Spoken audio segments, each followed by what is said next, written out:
Her triumphs, I took a group of women that didn't believe in themselves, and I just believed in them. Her trials, I never wanted to go to practice. I was losing a ton of weight. her story, I just put my faith in God and just trusted the system. her why. I want people to see what I did and say, oh, that's so awesome. I'm going to be better than that. That would be how I hope that this journey ends.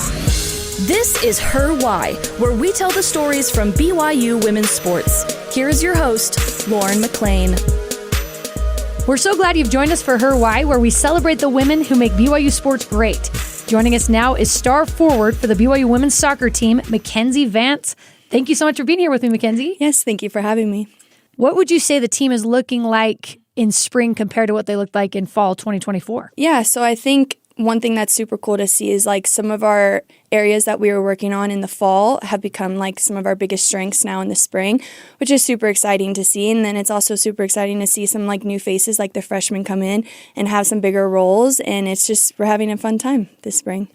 You remember being a freshman, I'm sure, and BYU is such a great nationally renowned program.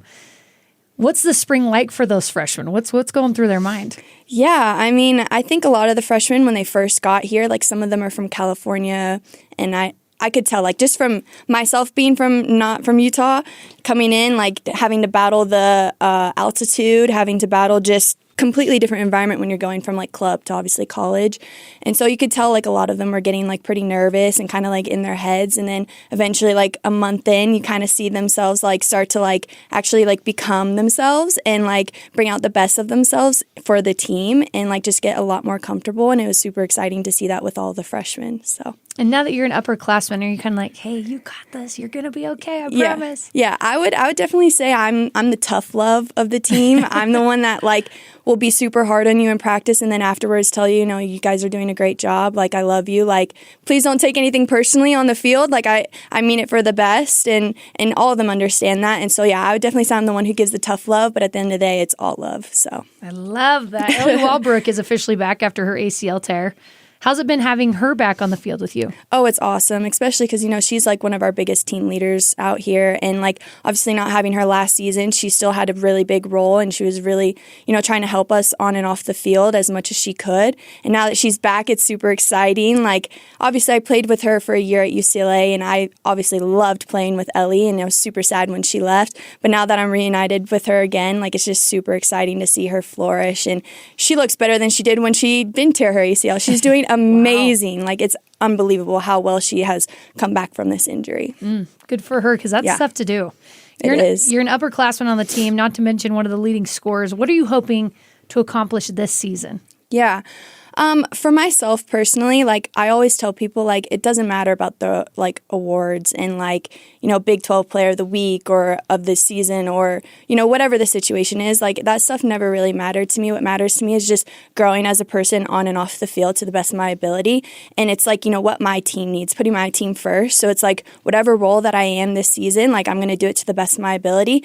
And I just hope that I can improve even more than I did last season. And just take it that much further for this fall. Get 1% better, right? Exactly. All right, take me back to growing up in Bluffton, South Carolina. And that's about 2 hours from Charleston. Is that right? Yeah. I was just in Charleston. 2 hours south. Yes. So when I saw that that's where you're from, I'm like, yes. Had to look up where exactly it was. What was your hometown like? Oh, gosh. Very small. Very, very small. I think it's actually kind of crazy, like, when you go from a small town then to going somewhere like UCLA, where you're now in Los Angeles, one of the biggest cities in the country.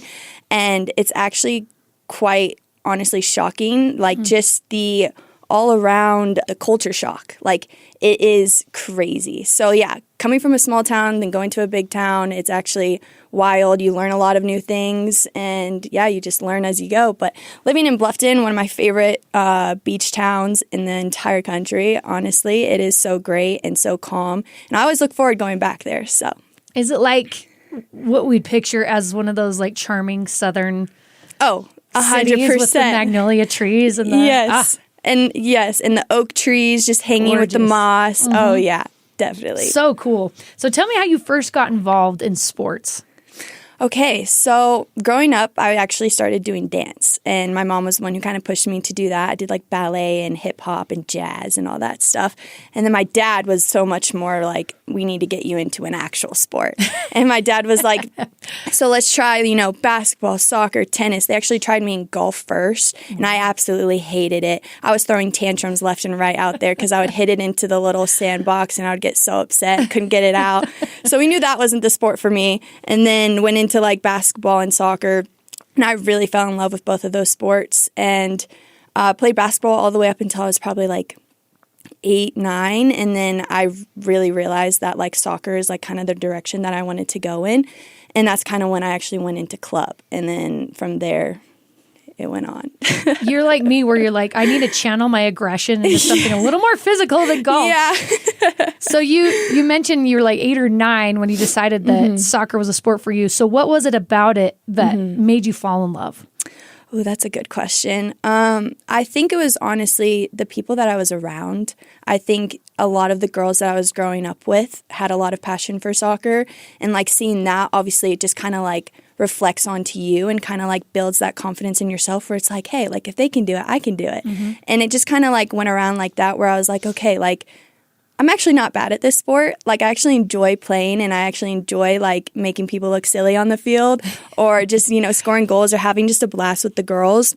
And I think that's something that like kind of separated like, from golf to like playing soccer. It's so much more like a team sport, which I really loved. I had girls to back me up. I had myself to back up my girls. And I think something like an environment like that, it's super fun to be a part of. And so, yeah, that was kind of like my decision of like, yeah, like soccer is the way that I want to go. Like I'm pretty good at this. Like I think I could be really good at this. And I have a bunch of people around me who thought I could do it as well. And that helps. So Yes. you were in South Carolina. You only played 1 year of high school soccer before you started doing club soccer in Jacksonville, Florida. So you're commuting 161 miles each way. What went behind that decision? Yeah, so I actually played club in Savannah, Georgia for a little bit, and I think around that time was when I became really confident in myself, and I was like, okay, is there anything else out there that could be more challenging for myself? And my dad, bless his soul, like he did a lot of like researching and digging around, and like the closest club teams that could provide that challenging environment for me would be either Atlanta, Georgia, which was like 4 hours from me, or Jacksonville, Florida, which is like 2.5 hours from me. And so thankfully my dad has a job where he can, be super flexible and drive me down to Jacksonville every single day of the week. And so that's what we decided to go with. And, the nice thing about that is like my family and I were 100% committed into doing that, because we knew that I wanted to be the best soccer player in the world at the time, or like still now, but at that time I was like, I'm willing to do anything and everything to become the best version of myself. And if that means driving 2.5 hours to Jacksonville to play for a club team, that's what I'm willing to do. And my parents were on the same page with that, and I'm so blessed and thankful for that. But yeah, so that's kind of like how I got into that. It was every day. Every day. Until my senior year, when I was getting ready to go off to Spain and then to UCLA, I was like, okay, like we can dial it back like 3 times a week for if I need to be. But yeah, we dialed it down a little bit. That is dedication, not only for you, but for your family. Yes, extremely. Would you like do homework on those 2.5 hour drives? I'll give you a short rundown. So every day after school, I get picked up by my dad. My dad brings me lunch. We drive straight down to Jacksonville. I'm doing homework. I'm taking a nap in the car, whatever I need to do to get ready for practice. I'm changing in the car for practice. And then I get to practice, train for about 2 hours. We finish around like 8:39 most nights. And then my dad will pick me up again, bring me dinner. And then we drive right back home. And then I get home around 11 o'clock to midnight, depending if there's traffic. Wake up at 6 in the morning and just repeat it all over again. So yeah, it was crazy dedication right there. Did it ever become taxing, or did you just love soccer that much that you're like, no, this is great? I think in the beginning, it was definitely that feeling where I was like, I love this so much. Like I could care less. Like I could drive 4 hours right now because I'm just so excited just to play with this team. And then I think eventually as I got older and kind of went through some like mental health issues with soccer on and off the field, I think that's when it kind of became a little bit harder to deal with, where I was like, some days I was waking up and I was like, I don't think I have it in me today. Or like it was very, at some points during my career, it was just very taxing where I was like, okay, like I need to like reset. And I would actually spend like a week at home just trying to like settle myself, like remember why I'm doing this, why I'm playing soccer. Remember that I'm doing it because it's fun, not because it's, end all be all. Like it's not going to be the end of the world if I don't do well at this one practice. And so I think that was like a time in my life where I was like, okay, yes, it's kind of hard going down to Jacksonville every single day when, you may not be at your best. Yeah. If you're comfortable talking about it, what brought on those mental health struggles that you were talking about? Yeah, well, I think the biggest moment when I realized I was having some mental health struggles was actually when I was getting called up with the national team.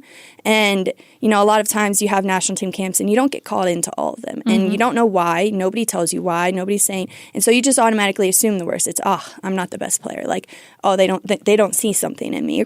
Or this person's better than me, and you start comparing yourself. And like all those things start to like seep in. And then, you start to see it when you practice and you just don't have that confidence anymore, and it becomes really hard to perform your best. And then it's like around that time when I was so young, I was like, I didn't know how to get myself out of that funk. And I had my coaches who were amazing, who were trying to help me. My parents were trying to help me. And it just seemed almost like I was in a never-ending loop of like, I just can't get out of this funk. And so it wasn't until actually I went to Spain and I met with this guy his name was Todd Bean, and he's huge into mental health. And he actually is like the son-in-law of Johan Cruyff, if you know who that is. He was like a big player at FC Barcelona. Okay, cool. He created the tiki-taka style of play. And so he was the one who really helped me and kind of like learn how to control those like negative thoughts. And honestly, like once I learned how to do that, like my best version of myself was like endless. So incredible. Yeah. So it was when you went to Spain. Yeah. And met this guy. Yeah, that's really when it started to hit. And like when I was in Spain, I graduated early from high school. So I spent like 5-6 months before COVID hit over in Spain and just played soccer, no school, just soccer. Played with boys. It was like a boy, like, I wouldn't even say a club team. It was just kind of like one of those like things where you kind of get sent into it and you like train every single day, and then on the weekends you go and you play for like local club teams and you play on those teams. And it was actually with a boys team, so I like lived in a house full of boys who were like age range from like 13 to like 18 and like the 13-year-old boys were schooling me, but it was one of the best experiences I've ever had in my entire life, and it taught me so much. Was your family able to go with you, or were you over there by yourself? No, they actually didn't come with me. I went over there by myself, but honestly it was a great time, and it was actually something that I think I needed from going from like a small town home where I was like, I'm an only child too, so like I'm the baby, like I'm always with my parents 24/7, and then going to Spain by myself with a bunch of boys in that environment where I kind of had to learn how to be a grown-up for the first time. I think that's like what really helped set me up for success when I went to UCLA. I'm sure you learned a lot. Oh, 100%. Especially when you're an only child and then you're living with like 20, 30 boys. It's like, oh my gosh. That is crazy. Super cool though. So yeah. You had your debut at the U.S. Youth National Team with the U14s, and then you played for the Youth National Team for 5 seasons and earned your first cap with the U17 Women's National Team in 2017. Can you explain what a cap is for listeners that may not know what that means? Yeah. So a cap is essentially your first time playing in an actual game for the U.S. National Team. I'm trying to remember who I played against. It was one of the... I should have been more prepared for this question.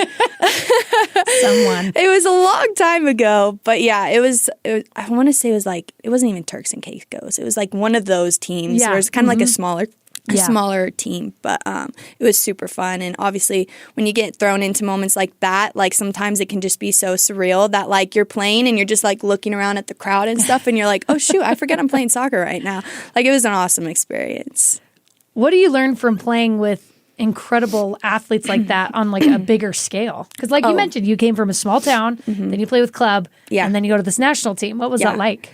I think it was honestly, it was a huge shock for me because obviously when you come from a small town, you're probably one of the best players in that small town. And then even on your club team, most players are, the best players on that club team. And then when you go to the national team, everybody is at the same caliber as you, if not better. And so I think it was a huge wake-up call when I went to my first national team camp. We did like a whole like technical testing, and like that's my area that I thrive in. So I was like, I got this in the bag and I'm doing super well, whatever. And then you see the other girls going after you and it's just like, wait, they can do the same exact thing as me. I'm like, what the heck's going on right now? Like, I thought this would be my standout moment. So yeah, it was definitely a bit challenging when you see like that every single girl is just as good as you, if not better. But it also is kind of, it lets you reflect a little bit, because then it's like, okay, like if these girls are just as good as me, like that fuels me to be even better. And so then when that moment happened on my first national team call up, when I came back home, I just remember I was like, I need to be training 2-3 times a day. I need to be doing this, that, this. I need to do everything in my potential to be better than these girls. And so that's kind of like how I took it when I went on my first national team camp. You have an incredible drive. That is amazing. Where a lot of people will be like, okay, well, I give up. Or like, this is the best I can be. You just took that as a challenge. And that's where I think, honestly, that mental health stuff kind of kicked in, because then it was like me constantly comparing myself to other people, which obviously for the people who are listening, please do not do that. Learn from my mistake. But yeah, it's super, super difficult when you start comparing yourself to other people. And so I had to eventually learn that I shouldn't be comparing myself to other people. I shouldn't be having like coaches' decisions and what they're saying define who I am. It's all about myself at the end of the day, and knowing that I'm a great player and I know I can be the best version of myself. It's not trying to like outbeat another player. It's like, how can I be the best version of myself? I think that's a great message. So by the time you went to Spain, you were on the U19 team. Were you used to playing internationally by then? Were you like, oh, I'm good? Yeah. Well, that was actually my first like U.S. national team, like international trip. But it was actually cool because that was around the time that I was actually living in Spain playing with the boys. And so that's when I was becoming like the best version of myself. And I was extremely confident in my ability to play. And that was the first national team camp that I could say I performed my best that I could have ever performed. And so that gave me really high hopes going into like UCLA, like knowing that like that just kind of like drove my confidence in the right direction, that going into UCLA, I was like, nothing can destroy my confidence right now. Like I'm going in at a high, like I need it. It's like, what can I do to keep this high, right? Like what can I do to maintain this? So yeah. So tell me about your recruiting process and what made you decide on UCLA. Yeah, so obviously back then the recruiting like details are way different than they are now. Like I could talk to coaches when I was 13 years old. Like it was like there's just no rules on that. And so when I was actually in Jacksonville, Florida, my dad came across this like ID flyer for UCLA. They were having one in Orlando, Florida. And my dad did some research on UCLA and saw that it was like, you know, top 10 like schools in the country. And the great program. They just won a national championship. And my dad was like, Mackenzie, like, would you be interested in something like this? And I was like, yeah, like, let's do it. And so actually honestly, I would say 5 years straight, I would go to the UCLA ID camps, and been to a couple others. I've been to I think I've only been to one other ID camp, and it was Duke. So I've only ever been to UCLA ones, and they were so much fun. I always had a blast, and I got to meet Amanda Cromwell, who was the head coach at the time, and grow a relationship with her. And I think that's super important when you're trying to get recruited, is getting that relationship with your coach. And so that she just was like a second like mom to me, honestly. Like she would give me the hard details that I didn't want to hear. Yeah. But she was also comforting. She was awesome. And so I just knew like going to those ID camps, I was like, I think this is where I want to go. And I haven't even been on a visit yet.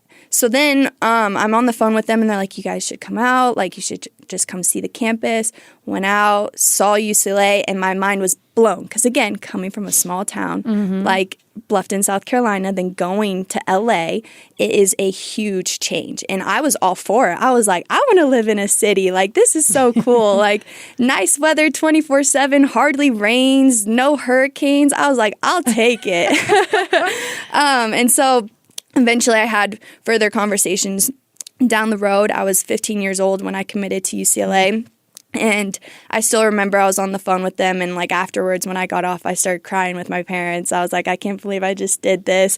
But I was 15 years old at the time. Like who really knows where they want to go at 15 years old? Like that's crazy. So, but honestly, it's so awesome. And that experience will never take away anything from me. It was awesome. I'm curious because you're so close to North Carolina and they're like a soccer powerhouse. Was that ever something that was in the back of your mind? So growing up, honestly, this is kind of funny. I've never been a UNC fan ever because they've always had the best players. I've always just been like, I'd rather go somewhere where I can beat UNC. Yeah. That's what I wanted to do, And so I was looking at Duke a lot, and I was like, that would be cool if I went to Duke just to play against UNC and, have that rivalry. But UCLA has that rivalry with USC too, and that's super cool. So, I've never really looked at UNC. I know that they were interested in me when I was younger, but never really had interest. I always wanted to go somewhere further from home as well. So that makes sense. Yeah. So you're like, sorry. Yeah, but it's actually funny that you brought that up because when I was getting recruited to come to BYU, UNC was also in that mix. So it's kind of funny now. And you're like, still no. Still no. That is funny. Your first season at UCLA was technically 2020, but because of COVID, that season was played in the winter, spring of 2021. And you didn't play because of an ACL injury. Yeah. What happened there? Yeah, so obviously, like I said before, coming from Spain, I knew that I was set up and I was super confident coming into UCLA. Coming to UCLA, obviously COVID happened, so our season got moved to spring. But during fall, we were still training. And I was literally, I think, the most confident person I've ever been in my entire life. I was thriving at UCLA, having so much fun on and off the field with the girls. I looked up to the seniors there so much. I had such a blast. And I was really looking forward to the spring season. And about 2 weeks out before the spring season, we were playing a scrimmage.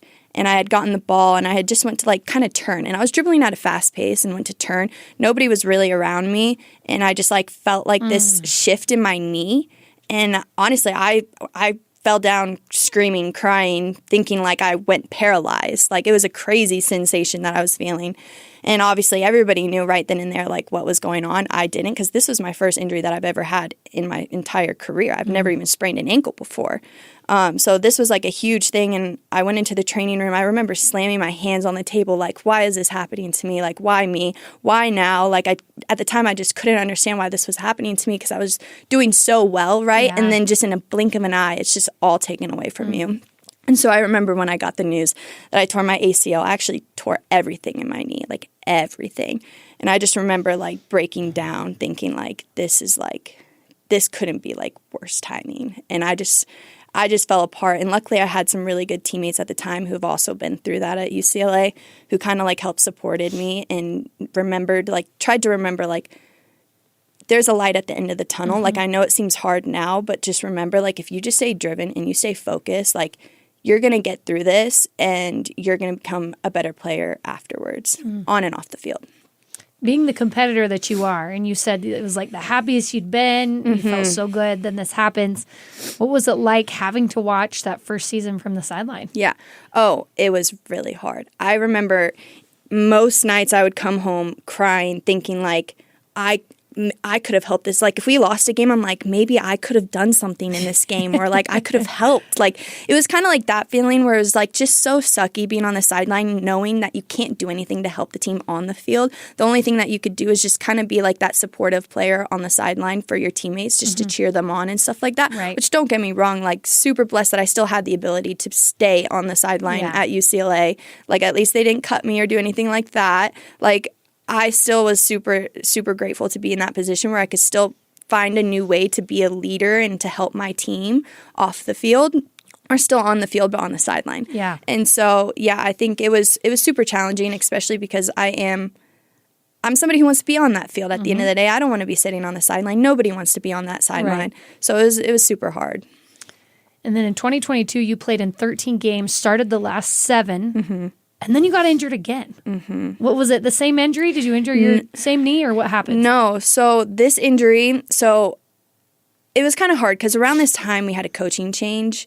And so Amanda Cromwell was gone. And obviously when you have a new coaching change, you don't know what's going to happen. You don't know if that coach is going to like you or not. You don't know if they like the style of, or the kind of player that you are. Yeah. And so that was super tough on me because I was I've known Amanda Cromwell since I was 12, and now I have a whole new coaching staff, and they don't know a single thing about me.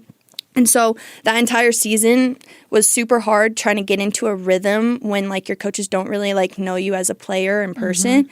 And so eventually I was able to work my way into that starting position. And I was feeling really good at the time, and we played against USC, our rivals, and I got stuck in a pretty nasty tackle and ended up tearing my high ankle sprain ligament, which obviously for those, they don't recommend surgery or anything like that, but they do PRP injections, so I had to get one of those. And I was hoping to be back for our NCAA tournament, and unfortunately I wasn't able to get back before then. So I missed out on the year that we won the national championship. Yes, I was going to say that. Same season, UCLA won the national championship. So did you have some kind of mixed feelings because you were out with an injury? Yeah, 100%. I think obviously I was just super excited that our team could get to the national championship in the first place and play against UNC, awesome environment. And just our whole season that year was rebuilding UCLA and what it means for us as players to be a team and to work and get to that point in our careers.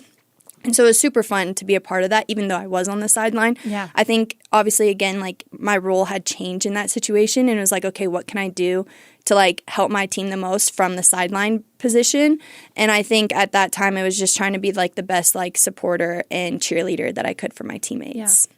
Your current teammate, Ellie Walbrook, was a part of that team. How well did you know her back then? Yeah. So, honestly, at UCLA, we were very much your classes love your classes. She was obviously 2 years younger than me at the time, or 2 classes below me at the time. Yeah. So I didn't really know her that much until I can't even remember the exact day it was, but I just remember Ellie and I were talking, and we're we should train sometime. Let's just go to the field. We played similar positions, both forwards, or let's just go to the field and take some shots.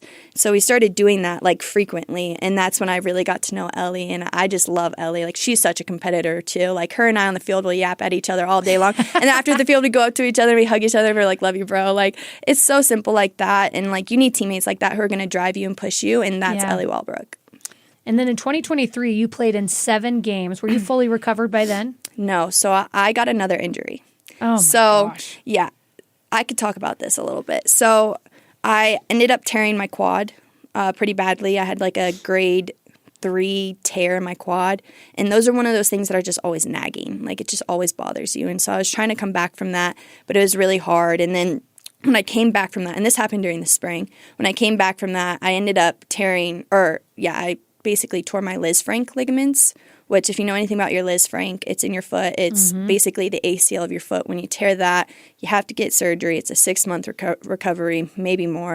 And it's pretty brutal. You have to get 3 rods stuck in you for 3 months. You can't do anything for those 3 months because you have no mobility in your foot. And then you have to get those rods taken out, and then you have to start your rehab over again. And so that was super hard trying to come back from that as well.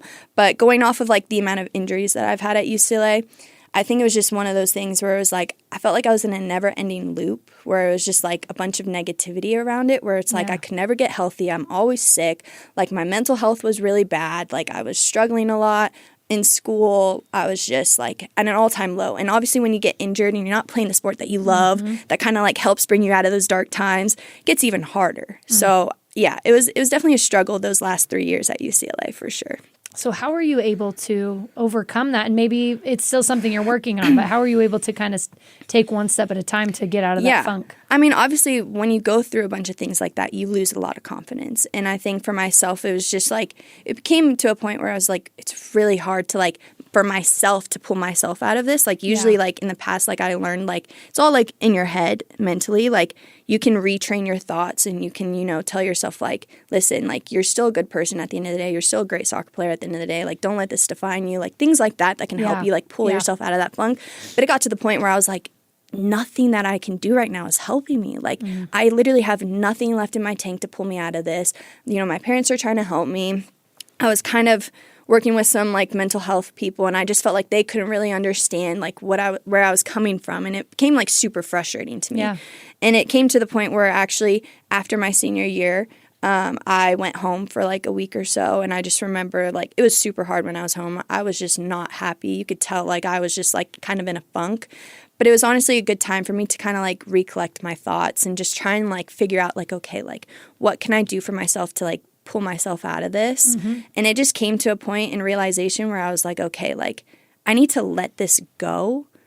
I can't be in this environment anymore. And that's kind of what drove me. I was okay, I think I need to find something new here. It's kind of one of those things where it's it's a never ending like bad situation for myself. And the only thing, it's so hard because you love UCLA so much and you love the team and you don't want to leave that environment. But like, the best thing that you can do for yourself and for your mental health is to leave that environment. And that's kind of like what came to my conclusion was like, okay, like I think it's time for me to find something else. Yes. You needed a fresh start. I needed a fresh start. We're going to take a quick break, but when we come back, Mackenzie talks about transferring to BYU and what made Provo the right place. This is Her Why. What's up, guys? This is Lauren McLean for Her Why and Royal Legacy. If you like my podcast, make sure you check out 2 Point Conversion, hosted by Connor Pay and Chase Roberts. These guys not only play football, but love to share their insights and testimony into the restored gospel of Jesus Christ. You can find it wherever you get podcasts or on the BYU radio app.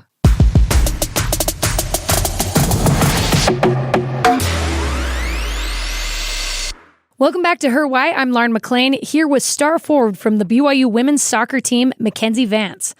So at UCLA, before transferring, you got your bachelor's degree in psychobiology. What is that? It's so funny because I always get so many questions on that, but it's really, really simple. It is psychology mixed with biology. Okay. It was a pre-med major at UCLA, and that is something that I'm super interested in after my soccer career is going to medical school. And so I felt like that would be a super interesting career to go into because you learn a mix of psychology and biology, and I think that is super, super cool. Okay, I love it. Super simple. So it is something you want to pursue later on. Yes. Okay, I love it.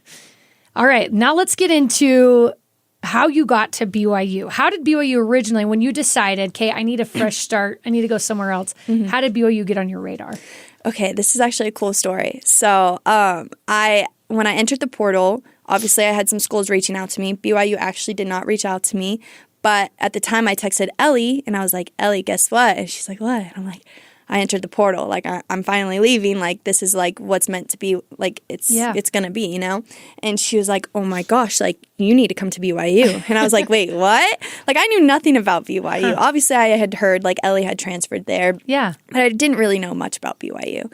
And so I was like, okay, like maybe I will go check it out. Like, obviously, I've been following them for the past couple of years because they've been doing really well, making it to they made it to the championship, right? Yeah, they did. Against Santa Clara. And then they made it again to like the Final Four. Like they were doing so well. And I was like, okay, like they are a good team. Like maybe I will check it out. And so Ellie kind of got me in contact with Steve and Jen and Brent. And I got in contact with them and they're like, yes, like we would love for you to come check out BYU. Like we would be most definitely interested in you. And I was like, okay. And then I kind of came out for a visit and it was just unbelievable. So what was it that ultimately helped you make that decision? What was it about the school or the team or what happened? Yeah, so obviously I was looking at 2 other schools really besides BYU, and that was South Carolina and UNC. And again, I still wasn't really a fan of being like close to home. Like it didn't really matter to me, honestly, but like I don't need to be close to home at the end of the day. And so with South Carolina and UNC, the biggest differences between those 2 schools and BYU, there's 2 things. One, academics.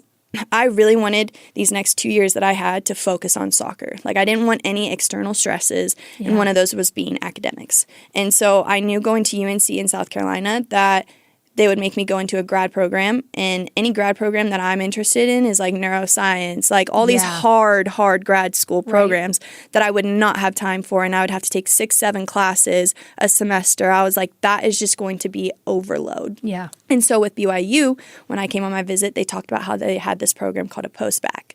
And a post-bac is essentially where you can just retake any classes that you want to take to better your GPA.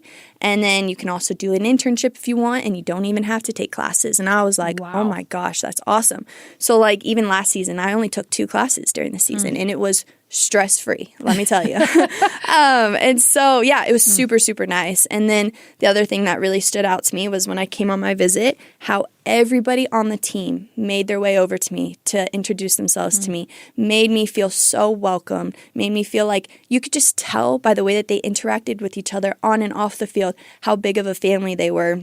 And that was something that was super, super big for me because growing up, my club team was like that. And I flourished in that environment when you had everybody where it's like you can give that tough love, but then at the end of the day, they're your best friends. They love you. They never want to do any harm. Like everything that they do is for love.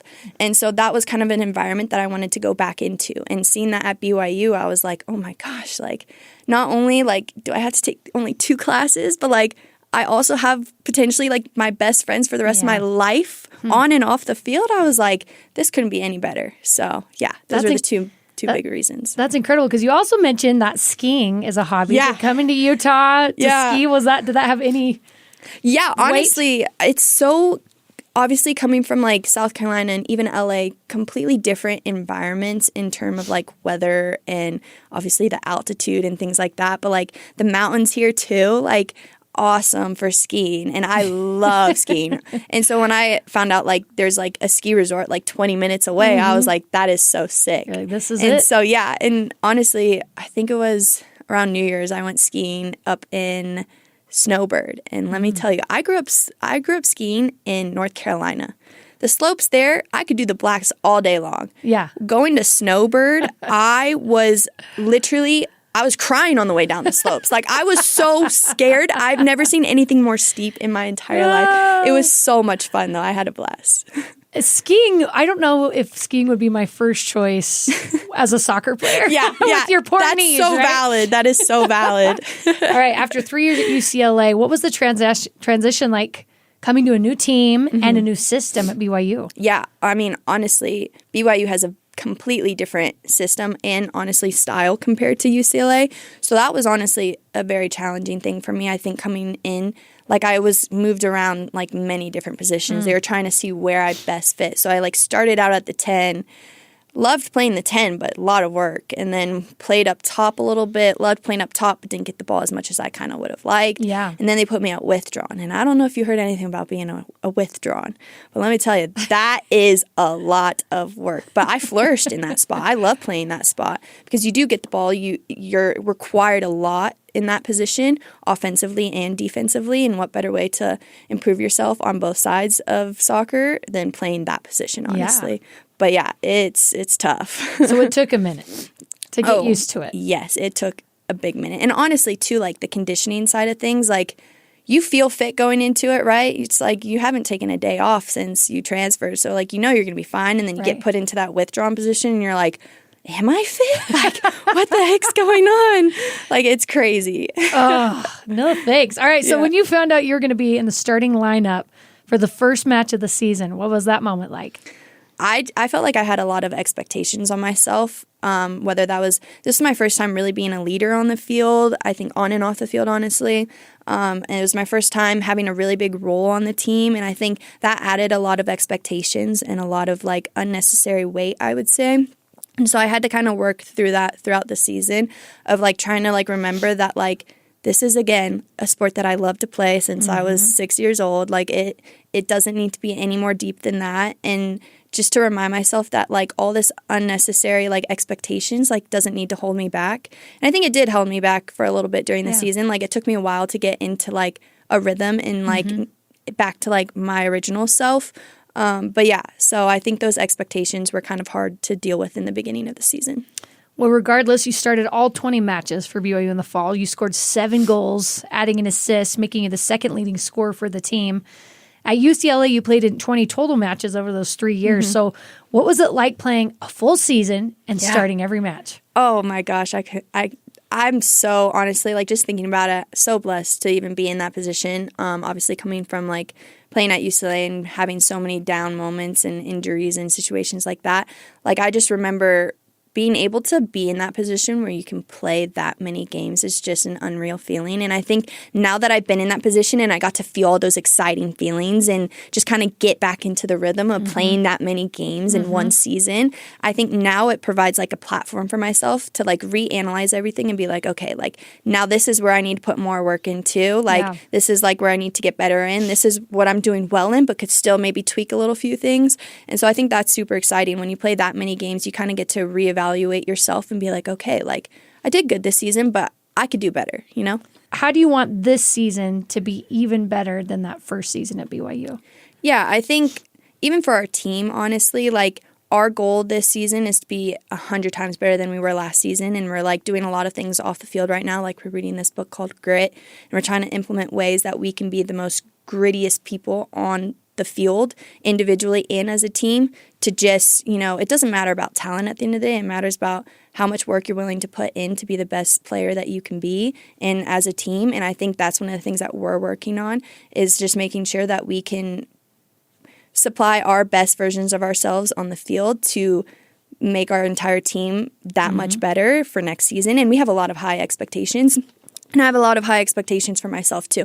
Like I want to be the number one goal scorer on our team as well. Like I'm trying to reach that goal. And so I think there's a lot of things that everybody on our team are doing individually to better themselves to then hopefully kind of like spread like a domino effect throughout the team to make everybody else better. It's like, how can I better myself to better other people?